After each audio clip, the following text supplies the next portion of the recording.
Qala Nabi sallallahu alaihi wasallam, Nabi SAW bersabda, "Innallaha idza ahabba 'abdan ibtalah." Allah itu kalau mencintai seorang hamba, dia akan diberi ujian. Jadi kalau Allah cinta pada antum, antum dikasih ujian. Ya, ingat baik-baik itu. Jadi kalau sedang dapat ujian, berarti antum sedang cintai oleh Allah Subhanahu wa taala. Pertanyaan saya begini, antum ingin dicintai Allah atau tidak? Tolong angkat tangan yang ingin dicintai Allah. Artinya kalau sedang dapat ujian, antum jangan mengeluh. Katanya ingin dicintai Allah. Begitu Allah turunkan cintanya, antum marah-marah. Ya Allah, tolong turunkan cintamu, kasih musibah. Ya Allah, kenapa saya? Katanya minta, tapi dikasih nolak, gitu kan? Dan di balik ujian itu ada pahala. Kalau nggak ada ujian, nggak akan ada pahala. Silahkan cek, pahala itu letaknya pada proses, bukan pada hasil. Ibu itu dapat pahala ketika mengandung anak. Di situ ada kesabaran. Ya alhamdulillah, di situ ada kenikmatan, di situ ada doa. Ketika melahirkan itu proses, tapi ketika lahirnya kan di situ cuma hasil, banyak pahalanya dalam prosesnya. Ketika lahirannya lihat bayinya pada pahalanya, tidak boleh dibandingkan yang pertama. Yang pertama itu prosesnya, mendidik anak itu ada pahalanya. Hasilnya jadi apa? Itu nggak ada kaitan dengan ibu, nggak ada kaitan dengan antum ya kawan. Yang penting apa proses yang kita jalani, itu poinnya. Ya, ingatlah, saya akan buka kisah Nabi Zakaria ketika dia tidak putus asa dalam berdoa kepada Allah Subhanahu wa taala. Lihat baik-baik. Apa di antara doanya? Rabbi inni wahanal 'azmu minni washta'ala ra'su syaiba. Ya Allah, saya sudah sedemikian letih fisik ini.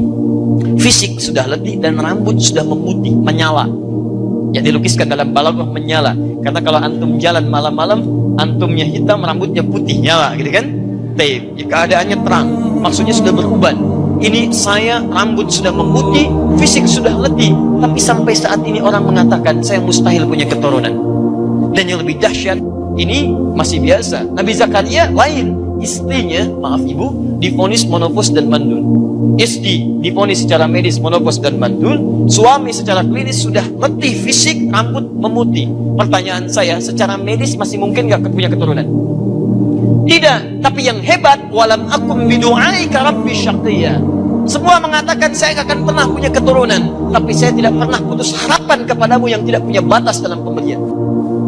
Ada rumus di ayat ini, kalau anda divonis oleh manusia atau makhluk mengatakan mustahil, pekerjaan ini mustahil, penyakit ini mustahil, rezeki ini mustahil, ini tanda langsung dari Allah. Lupakan pendapat manusia, langsung hadirkan kepada Allah permohonan kita. Karena itu tanda langsung dari Allah, saking cintanya Allah kepada anda, Allah hanya berikan langsung darinya, bukan perantara dari makhluk lagi. Paham ya? Nah, jadi poin saya, bayangkan seorang nabi dekat dengan Allah, dipuji oleh Allah, merawat perempuan yang diantara termulia, disebutkan namanya di Quran Maryam, di surah-surah ke-19, sangat dekat dengan Allah sampai disebut orang yang sangat taat kepada Allah Subhanahu wa taala. Diberikan ujian, tidak punya keturunan, sampai fisiknya letih, rambut memutih, sudah luar biasa sepuh, istri divonis monofus, mandul, tidak mengeluh satu huruf pun di hadapan Allah Subhanahu wa taala kecuali doa.